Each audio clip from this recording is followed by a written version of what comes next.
واہ جی واہ، لطف آ گیا، میں تر و تازہ ہو گیا بڑا. میں ذرا طبیعت میں خستگی تھی وہ ہے ابھی بھی، لیکن ذرا ایک رونق آ گئی سیٹ پہ. ہمارے جو دارالسکون کے جو مہمان آئے تھے ان کو دیکھ کے بیٹا کہ میری آواز تھوڑی سی بڑھا سکے پلیز. تو اس سیگمنٹ میں ہمارے ساتھ علماء کرام موجود ہیں. جناب قبلہ مولانا ڈاکٹر محمد رضا داؤدانی صاحب، علامہ اویس صاحب، بہت شکریہ، بہت نوازش. بلکہ میں چاہتا ہوں آج کوئی خاکہ تو نہیں تھا، تو آج ہم ذرا ابتدا میں آپ دونوں اگر دو جملے اسی مناسبت سے کہہ سکیں. شاید آپ سیٹ پہ تھے تو شاید آپ نے پچھلے سیگمنٹ کا کچھ حصہ شاید دیکھا ہو. تو وہ جو ہم یہ کہہ رہے تھے، چونکہ میرا ذاتی تجربہ رہا ہے کہ ایسے لوگوں کو مطلب آپ 5 لاکھ روپے دے دیں، 10 لاکھ روپے دے دیں، وہ ٹھیک ہے پیسہ بھی ہر چیز کے لیے ضروری ہے، کوئی ادارہ چلنا ہے تو ظاہر ہے وہ ضروری ہے، پیسوں بھی چلے گا. لیکن آپ مجھے ایسا لگتا ہے کہ ان کو آپ 10 لاکھ کا چیک دے دیں نا، اس سے ان کی خوشی کا لیول کچھ اور ہوگا. لیکن آپ اگر مہینے 2 مہینے میں ایک دفعہ جائیں، 30-40 منٹ بیٹھیں ان کے ساتھ، چائے شائے پئیں، گپ شپ ادھر ادھر کی باتیں کریں، وہ اس سے جو ان کے چہرے پہ جو رونق آتی ہے، دے لٹرلی ویٹ کہ یار نیکسٹ ٹائم دوبارہ کب آئیں گے، کتنے دنوں بعد، they literally count the days. تو یہ بھی ایک انداز کی ایک چیریٹی کہہ لیں یا کنٹریبیوشن ہے اپنی طرف سے.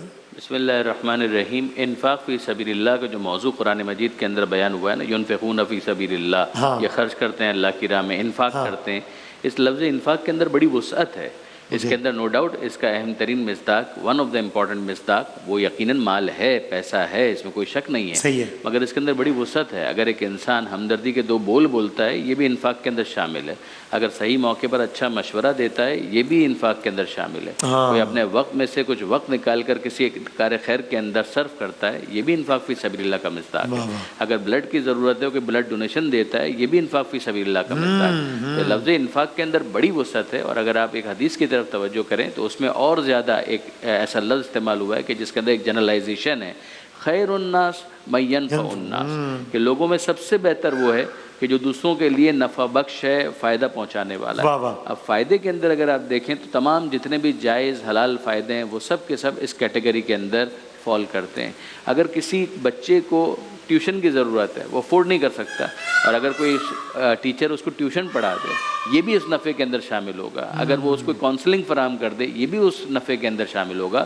تو لفظ نفع بہت میٹر کرتا ہے اور اس کے اندر بڑی وسعت پائی جاتی ہے. جو آپ نے کہا نا کہ یہاں صرف پیسہ امپورٹنٹ کا بھی ذہن میں ہوتا ہے کہ اگر میں 10 لاکھ روپے دیے میں نے تو اس کا اجر مجھے اتنے گنا ہو کر ملے گا. تو اگر 40 منٹ بھی دیے کسی نے تو اس کا بھی بہت امپورٹنٹ ہے. اور میں آپ کی خدمت میں جو عرض کرنا چاہ رہا تھا کہ آپ دیکھیں کہ لفظوں کا سلیکشن کتنا امپورٹنٹ ہوتا ہے. پہلے بھی میں نے شاید کبھی یہ مثال دی تھی کہ اگر آپ کسی غریب کے سامنے کھانا لا کر رکھ دیں اور اس کے بعد ایک جملہ کہیں مسکرا کر کہ لیجئے، بہت عنایت، آپ لیں گے، ہمیں خوشی ہوگی، ہمارے دسترخوان کی رونق بڑھ گئی. جو لفظ ہیں بہت کاؤنٹ کرتے ہیں. اور اگر اسی طریقے سے آپ ایک بہترین فرض کیجئے کہ بیف، مٹن، چکن سب لا کر رکھ دیں اور منہ چڑھا کر کہیں کہ لے کھا مر، تو اب آپ مجھے بتائیے کہ اس حلاوت کو وہ کہاں محسوس کر پائے گا، اس ذائقے کو کہاں وہ فیل کر پائے گا، اس فلیور کو کہاں وہ محسوس کر پائے گا. تو لفظوں کی حلاوت، انسان کے ایٹیچیوڈ، انسان کے بیہیویئر کی جو حلاوت ہے، بعض اوقات اس ذائقے سے بہت بڑھ کر ہوتی ہے کہ جو انسان اپنے دہن کے اندر محسوس کرتا ہے. کیا کہنا ہے. اور قبلہ ابھی جو سارے دوست آئے تھے، میں چونکہ ان کو ذاتی طور پر جانتا ہوں، میرا جانا ہوتا رہتا ہے، اس لیے تو میں نے اس عنوان سے زیادہ بات نہیں کی ان سے. کچھ کیسز ایسے ہیں ان میں سے کہ باقی وہ لگتا بھی ہے کہ اور کوئی چارہ نہیں ان کے گھر والوں کے پاس بجائے سوائے اس کے کہ وہ کریں، وداؤٹ گوئنگ انٹو ڈیٹیلز.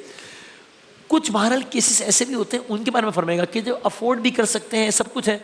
تو آپ ان سے کچھ کہیے گا کہ اگر کوئی مالی حوالے سے اور دیگر حوالوں سے بھی کوئی مسئلہ نہیں ہے، کوئی بہت ہی ناگزیر صورت حال ہو تو ٹھیک ہے، ہم نہیں بات کرتے. لیکن اب وہ یہیں پر ایک ماں ہے، وہ آج نہیں آئی تھی، کہ وہ بس بیٹے چھوڑ گئے، کسی کا بھائی ہے، وہ بھائی لکھ پتی ہے، لیکن وہ کہتا ہے کہ یار آپ مجھ سے مہینے کتنے لے لیں، گھر پہ میں نہیں رکھ سکتا. اب اس کو اللہ نے اتنی استطاعت دی ہے کہ وہ اپنے اتنے پیسے ہیں اس کے بعد، میں ذاتی طور پہ جانتا ہوں، میں دارالسکون کی نہیں ویسے ہی بات کر رہا ہوں، کہ وہ اپنے گھر میں ایک جو ہے نا ICU ٹائپ کا پورا روم اسٹیبلش کر سکتا ہے. اور وہ مریض جو ہے وہ یہ کہتا ہے کہ اگر میں گھر میں ہوں گا خالی بھائی کو دیکھتا رہوں گا نا، میری طبیعت ٹھیک رہے گی. لیکن بھائی کہتا ہے کہ بھائی اس ادارے میں تمہیں ایڈمٹ کرا دیا ہے، اس کے مہینے کتنے دے دوں گا میں، تاکہ لیکن میں اس پہ کہیے گا کہ یہ اس اینگل سے کہیے گا. بسم اللہ الرحمن الرحیم. جی یقیناً آپ صلی اللہ علیہ وسلم نے جو انسان کے والدین ہیں، انسان کے بڑے ہیں، ان کا احترام سب سے پہلے دل میں بٹھایا، احساس دل میں بٹھایا. ایک دفعہ باپ بیٹا حضور کی بارگاہ میں آئے تو حضور علیہ السلام نے بیٹے سے کہا یہ تمہارے کون ہیں؟ کہا یہ میرے والد ہیں. حضور نے فرمایا کبھی ان سے آگے مت چلنا، یعنی اتنا بھی کہ ان سے آگے مت چلنا.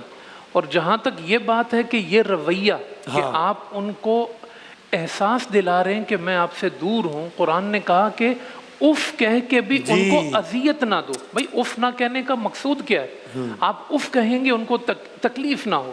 کہاں یہ اور کہاں یہ کہ آپ ان کو چھوڑ دیں, کہاں آپ ان کے بارے میں پوچھیں نہ, کہاں آپ ان کا احساس نہ کریں.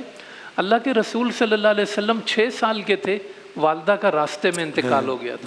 اور جب وہ والدہ نے کہا تھا کہ تم ایک بڑے مشن پہ جاؤ گے, کامیاب ہونا. اب جب حضور وہ مشن کر چکے, آخری عمر کے وہ آخری سال ہے نا, آئیں والدہ کی قبر پہ آ کے بیٹھ گئے, اکڑوں ہو کے بیٹھے, حضور کی آنکھوں سے آنسو جاری تھے. یہ چیز احساس ہے ان رشتوں کے اندر. اب حضور علیہ السلام کی اپنی والدہ کا وصال ہو گیا نا, کسی کو دیکھتے تھے نا تو کہتے تھے, اپنی جہاد کے موقع پہ آپ نے کہا تمہاری والدہ ہے, تمہاری والدہ ہے وہ تمہارا جہاد ہے, تمہاری والدہ ہے وہ تمہارا جہاد ہے. تو آپ صلی اللہ علیہ وسلم نے یہ احساس دلایا. آپ دیکھیں نا, ابھی جیسے بات ہوئی معذورین کے حوالے سے, ایک خاتون ہے, ذہنی توازن ٹھیک نہیں ہے ان کا, تو اللہ کے رسول صلی اللہ علیہ وسلم ان کے ساتھ کھڑے نا باتیں کر رہے. اچھا 1 گھنٹہ گزر گیا. اچھا کسی نے آ کے کہا یا رسول اللہ اس کا تو ذہنی توازن ٹھیک نہیں ہے, اس کی تو کوئی سنتا نہیں ہے, آپ کیوں یہاں کھڑے؟ حضور نے فرمایا جس کی کوئی نہیں سنتا میں اسی کی تو سنتا ہوں. ایک بوڑھی خاتون مدینے کی, ایک مدینے کی بوڑھی خاتون, حضور ان سے کہہ رہے تمہیں مجھ سے کوئی بھی کام ہو نا, میرا ہاتھ پکڑ کے کہیں بھی لے جانا, میں تمہارے ساتھ جانے کو تیار ہوں. اب اس کا کوئی رشتہ دار نہیں تھا, اس کو ایک احساس تھا کہ میں اکیلی ہوں, تو حضور ان کا بیٹا بن رہے ہیں کہ تم مجھے جہاں لے جانا چاہو نا. اور وہ سیدہ خدیجۃ الکبریٰ رضی اللہ تعالیٰ عنہا نے جو کہا تھا کہ آپ تو جن کا کوئی کمانے والا نہیں ہے ان کو کما کے دیتے ہیں, لوگوں کے سامان اٹھا کے سواریوں پہ رکھتے ہیں اور لوگوں کی مدد کرتے ہیں. تو اس لیے یہ آج جو ایک بے احساسی پیدا ہوتی جا رہی ہے نا, اور یہ جو ایک معاشرے کے اندر یہ احساس پیدا ہو رہا ہے کہ یہ اپنا خیال رکھیں, ہم اپنا خیال رکھیں گے, یہ اسلام نے اس کو سخت ناپسند کیا ہے. اللہ کی بارگاہ میں اس کی سخت پکڑ ہوگی.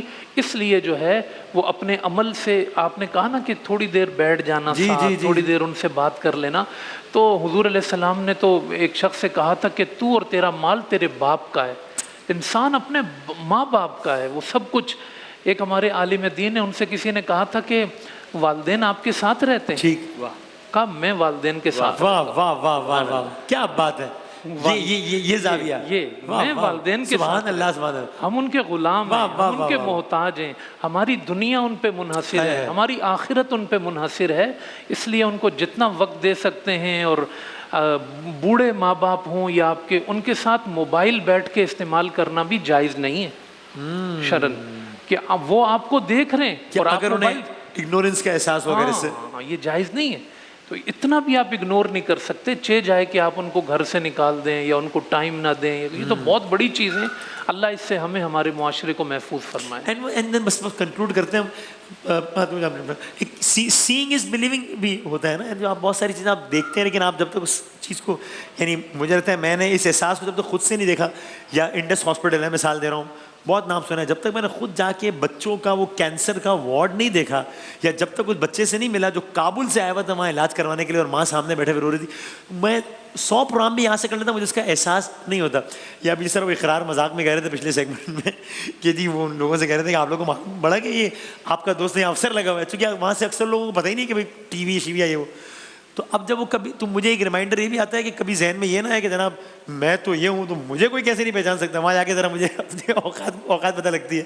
کوئی اچھے موڈ میں نہیں ہے تو کبھی کوئی بات ہی نہیں کرتا, کوئی کہتا ہے یار آپ جھوٹ بولتے ہو, تم آتے نہیں ہو ٹی وی, ایسی بات کرتے ہو. میں ان کو بتاتا ہوں نہیں بھائی میں ٹی وی پہ آتا ہوں یار, آپ دیکھیں میرا پروگرام ہے.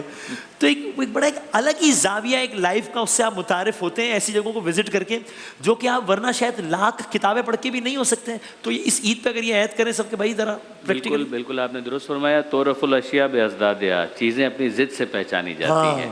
اندھیرا نہ ہو تو روشنی کی قدر نہیں ہوتی. 2 نعمتوں کے بارے میں خاص طور پر آیا ہے کہ نعمتان مجہولتان, ایسی نعمتیں ہیں کہ جب تک چھن نہ جائے نا انسان کو احساس نہیں ہوتا. ان میں سے ایک صحت ہے اور دوسرا امن و امان ہے. خدا نہ کرے خوف کی جو فضا ہوتی ہے نا, اس کے اندر پتہ چلتا ہے کہ امن و امان کتنی بڑی نعمت ہے.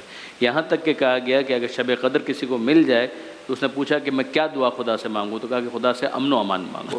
اسی طرح صحت کا معاملہ ہے. اگر کوئی شخص یہ کہتا ہے نا کہ پتہ نہیں میری دعائیں قبول نہیں ہوتی, خدا نے مجھے یہ نہیں دیا, خدا نے مجھے وہ نہیں دیا, ایک چکر ہسپتال کا لگا رہے. وہاں پر ہوتے ہوئے آپریشنز کو دیکھیں، وہاں پر مریضوں کو دیکھیں، وہاں پر ان کی بیماریوں کو دیکھیں، ان کا تڑپنا، خدا ان کی ان مشکلات کو حل کرے. لیکن یہ کہ انسان جو صحت کے عالم میں ہے نا، اسے احساس ہوگا کہ میں یہ شکوہ تو بہت کرتا ہوں پروردگار سے کہ مجھے یہ نہیں ملا، مگر کتنے ایسے موقع ہیں اور کتنی ایسی نعمتیں ہیں کہ جن کا شکر میرے اوپر ڈیو ہے اور مجھے احساس نہیں ہے. اگر انسان یہ چاہتا ہے کہ اس سے یہ امراض دور رہیں تو اس کا آسان سا نسخہ ہے. بہت اچھی بات کسی نے کہی تھی کہ اگر آپ کوئی چیز خدا سے چاہتے ہیں نا تو کوشش کیجئے کہ اس سے ملتا جلتا دوسرے کو دینا شروع کر دیں. واہ واہ واہ واہ، اگر آپ خدا سے صحت چاہتے ہیں تو جو اس وقت بیمار ہے نا اس کی صحت کے لیے اقدام کیا کیجئے. بات، واہ اگر واہ. مستقبل میں بھی چاہتے ہیں کہ یہ دوام رہے صحت کے اندر تو ان افراد کے لیے کچھ نہ کچھ کرتے رہیے کہ جو اس وقت ان معاملات میں اسٹرگل کر رہے ہیں. واہ واہ واہ. قبلہ بس فائنل آپ اسی بولنا فرمائیں. جی بس یہی ہم اگر اپنے ذرنی دور کو دیکھتے ہیں کہ اس کے اندر آپ صلی اللہ علیہ وسلم ہیں. آپ دیکھیں آپ کا اعلان کیا تھا. آپ کہتے تھے اگر کسی کو وراثت کا مال ملے نا تو وہ اس کا ہے، اور اگر کوئی مقروض مر جائے نا تو میرے پاس آنا، میں اس کا قرض اتار دوں گا. آپ یہ کھلے عام اعلان کرتے تھے. تو آپ صلی اللہ علیہ وسلم کی پسند یہ ہوتی تھی کہ آپ نے ایسی تربیت کر دی تھی لوگوں کی کہ بڑے بڑے عہدوں پر، خلافت کے عہدوں پر آ کر بھی وہ گھروں میں لوگوں کے کام کر جاتے تھے، پانی بھر جاتے تھے، پتہ بھی نہیں ہوتا تھا کون آیا. تو اس لیے یہ جو چیز ہے جو آپ نے اپنے حوالے سے ماشاءاللہ ذکر کی کہ کہیں پہ پہنچ جانا اور اپنا جو کام ہے وہ کر جانا، یہ زندگی کے اندر جو ہے نا وہ بڑی اہمیت رکھتا ہے. اور اس سے دنیا میں کوئی پہچانے نہ پہچانے، جی جی جی، فرشتوں میں شہرت ہو واہ جاتی واہ واہ واہ واہ، کیا کہنا ہے. فرشتوں میں شہرت ہو جاتی ہے کہ یہ بندہ ہے جو اللہ کے بندوں کے کام آ رہا ہے. تو اس لیے اصل چیز یہی ہے کہ اللہ کے ہاں بندہ مقبول ہو جائے، اور اس کا سب سے بہترین ذریعہ جو ہے نا وہ خلق خدا. ایک حدیث آخر میں بس ذکر کروں گا، بہت ساری چیزیں ہیں مگر اس سے بڑھ کر کیا ہوگا. اللہ کے رسول صلی اللہ علیہ وسلم نے فرمایا جس نے کسی مسلمان کے دل میں خوشی داخل کی، اللہ نے اس پہ جنت کو واجب کر. اللہ اللہ اللہ. کسی کو آپ نے خوش بھی کیا ہے نا، خوش کر دیا آپ نے. اب وہ ایک آپ کے حضور بیمار کے پاس بھی جاتے تھے نا، لا بأس بہ طہور انشاءاللہ، تم ٹھیک ہو جاؤ گے انشاءاللہ، کچھ نہیں ہوتا. تو یہ ایک احساس دلانا کہ میں تمہارے ساتھ ہوں، تم بے فکر رہو، یہ چیز جو ہے آپ صلی اللہ علیہ وسلم کی سنت سے. جزاک اللہ، بہت بہت نوازش دونوں کا، بہت بہت شکریہ. اور صحت کے عنوان سے یہ بات ہوئی بھی، تو اسی متعلق ہمارا اگلا سیگمنٹ. ہم بریک کے بعد آتے ہیں واپس انشاءاللہ.